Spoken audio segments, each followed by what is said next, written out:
Hello guys, আসসালামু আলাইকুম।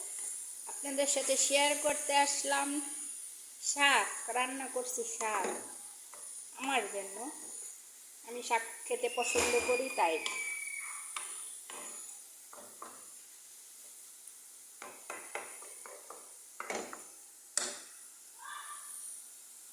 এটা ডাঁটা শাক। ওমানে শাক পাওয়া যায় না, পাওয়া যায় ওমানে সব কিছুই পাওয়া যায়, কিন্তু আমি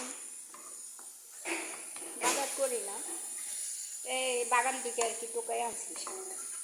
আমি এবার লাউ শাক লাগাইছিলাম, পুঁই শাক লাগাইছি, এ টোকার মুখে বাজি করছি। হ্যাঁ, হ্যাঁ,